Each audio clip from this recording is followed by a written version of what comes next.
अस्सलाम वालेकुम दोस्तों, सोप सीरियल मोहब्बत जे माग जे ईंदड़ नई एपिसोड में छा थींदो ऐं छा थियण वारो आहे।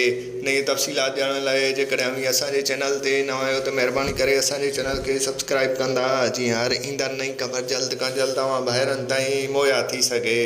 दोस्तों, हाणे हलूं था ड्रामे जी तफ़सीलात जी तरफ़। तव्हांखे ॾेखारियो वेंदो त ईंदड़ नई एपिसोड में खरपील पंहिंजी घरवारी खे जेको आहे सो आथत ॾींदो ऐं चवंदो त मां मुझेरी खे चयो हो ऐं जेको आहे सो हुन ॿिए बि मुझेरी खे चयो आहे त तूं जेको आहे सो रांझनि खे चओ ऐं उन्हनि रांझनि खे पारत कई त तव्हां ॻोठु वञो त मोर सां मिलिजो ऐं उते शहर वेंदो त मोर सां ज़रूरु मिलंदो। ऐं होॾां वरी तव्हांखे ॿुधाईंदा हलूं त ॻोठ जा माण्हू जेके शहर विया उहे जेको आहे सो ईंदड़ नए एपिसोड में तव्हांखे ॾेखारियो वेंदो त अस्पताल तां भॻा वेंदा, पर उन्हनि खे जेको आहे सो पुलिस वारा रोके छॾींदा ऐं उन्हनि खे चवंदा, जेको आहे सो ॻोठ वारा चवंदा त जेको आहे सो असांजो हमराह हिते ज़ख़्मी आहे, असां हुन सां मिलणु आया आहियूं। ऐं होॾां वरी तव्हांखे ॿुधाईंदा हलूं त ईंदड़ नई एपिसोड में नारायण जेको आहे सो घरों निकिरी वेंदी।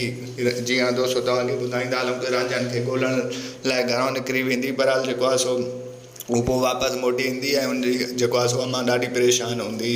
ऐं होॾां वरी तव्हांखे ॿुधाईंदा हलूं त ईंदड़ नए एपिसोड में रांझनि ऐं जेको आहे सो दॿो जेको आहे सो ॿई गॾिजी मानी खाईंदा आहिनि। तव्हांखे ॿुधाईंदा हलूं त उहे गॾिजी जेको आहे सो शहर में उन्हनि खे ॻोल्हण जी कोशिशि कंदा ऐं तमामु जल्द ॻोठ वारा उन्हनि खे मिली वेंदा ऐं उन्हनि जी उहो ख़बर लाइ जेको आहे सो घर पोइ वञी ॻोठु वञी पहुचाईंदा।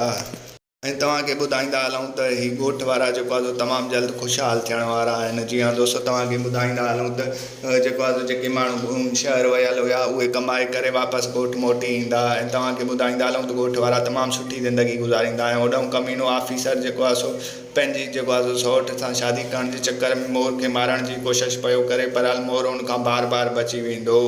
ऐं तव्हांखे ॿुधाईंदा हलूं त थी सघे थो त जेको आहे सो हुनजी सौट हुन सां मोर सां ई शादी करे। अव्हांखे मुंहिंजो रिपोर्ट कीअं लॻो कमेंट में राय ॾींदा। वठंदा इजाज़त। अल्लाह हाफ़िज़।